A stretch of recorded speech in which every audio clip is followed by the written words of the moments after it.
L'Alliance des États du Sahel, AES, encore appelée l'IPTACO-Gourma, est un pacte de défense mutuelle conclu entre le Mali, le Niger et le Burkina Faso le 16 septembre 2023. L'accord est signé à la suite du coup d'État du 26 juillet 2023 au Niger, contre lequel la CEDEAO menace alors d'intervenir militairement. L'AES a été créée pour aider à contrer d'éventuelles menaces de rébellion armée ou d'agression extérieure, en soulignant que toute attaque contre la souveraineté et l'intégrité territoriale d'une ou plusieurs parties contractantes sera considérée comme une agression contre les autres parties. La région du Sahel est le théâtre de bandes terroristes et mercenaires depuis 2003. Cette situation a conduit à de nombreux conflits dans la région, tels que la guerre du Mali et l'insurrection de Boko Haram. Les 3 États membres ont connu des coups d'État militaires ces dernières années, provoquant une détérioration des relations avec le reste de la CEDEAO et la communauté internationale. Chacun des pays est désormais gouverné par une junte militaire, dans le cadre de la ceinture de coups d'État. Lors d'un coup d'État militaire en 2021,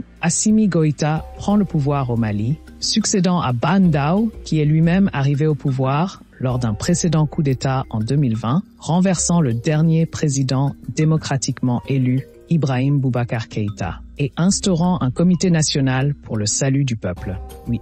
Quelques mois plus tard, lors du coup d'État de 2021 en Guinée, le Comité national du Rassemblement pour le développement nomme Mamadi Doumbouya président de la transition, destituant le précédent président Alpha Condé IX. À la suite du coup d'État de septembre 2022 au Burkina Faso, l'armée renverse le précédent gouvernement militaire, installant Ibrahim Traoré à la place de Paul-Henri Sandaogo Damiba, arrivé au pouvoir lors du coup d'État de janvier 2022, qui remplace le gouvernement du président Rochemar Christian Kaboré et instaure le mouvement patriotique pour la sauvegarde et la restauration.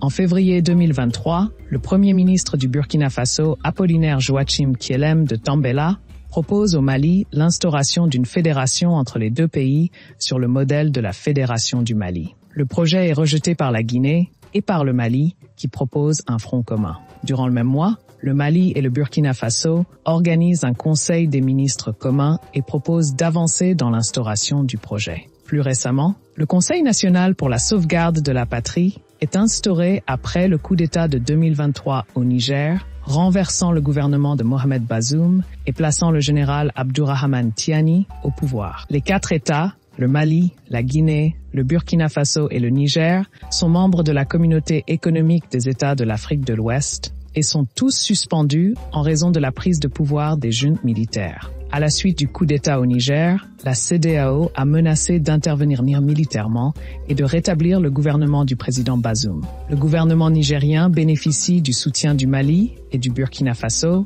qui ont promis une aide militaire au Niger en cas d'intervention, ainsi que de la Guinée, qui offre un soutien diplomatique. Les promesses d'aide militaire ont abouti à la création de l'Alliance des États du Sahel, AES, comme bloc de défense mutuelle pour les 3 nations, dans le but de contrer une intervention éventuelle de la CEDEAO. L'Alliance des États du Sahel ambitionne de créer une union économique et monétaire et une monnaie baptisée Sahel. Cette monnaie devrait en théorie s'appuyer sur les ressources naturelles des pays membres de la Confédération. En février 2024, le chef du régime militaire au Niger, Abdourahmane Tiani, a évoqué la possible création d'une monnaie commune entre le Niger, le Burkina Faso et le Mali. La monnaie est une étape de sortie de cette colonisation, selon le général nigérien Abdourahmane Tiani, en référence au franc CFA et à la France, ex-puissance coloniale. Il affirme que l'Alliance des États du Sahel a des experts monétaires et au moment opportun, nous déciderons.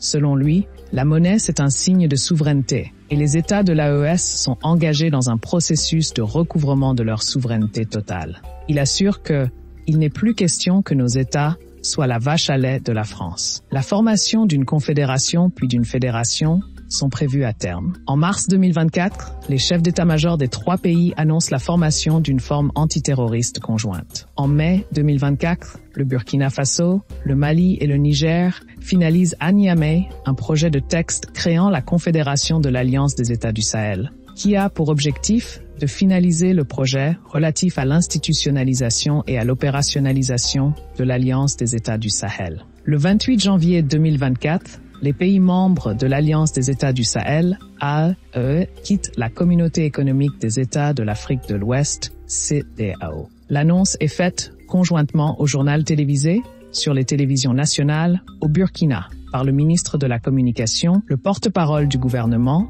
au Mali par le ministre d'État, ministre de l'administration territoriale et de la décentralisation, porte-parole du gouvernement, et au Niger par le ministre de la Jeunesse, des Sports, des Arts et de la Culture, porte-parole du gouvernement. La CEDEAO rejette totalement la décision de l'AES, car celle-ci ne peut s'appliquer qu'au bout d'un an en vertu du traité de l'organisation sous-régionale. La CEDEAO se dit préoccupée par cette décision dont elle n'a pas été informée au préalable et prête à tenter une discussion pour négocier une solution. Le premier sommet de l'Alliance des États du Sahel a lieu le 6 juillet 2024 à Niamey au Niger. Il réunit les 3 chefs d'État, le président du Burkina Faso, le capitaine Ibrahim Traoré, celui du Mali, Assimi Goïta, et le président nigérien, le général Tchani. Consacré à la vie et la consolidation de l'Alliance, le sommet se penche sur les questions et les défis communs aux 3 États. Les participants abordent les questions de sécurité et défense,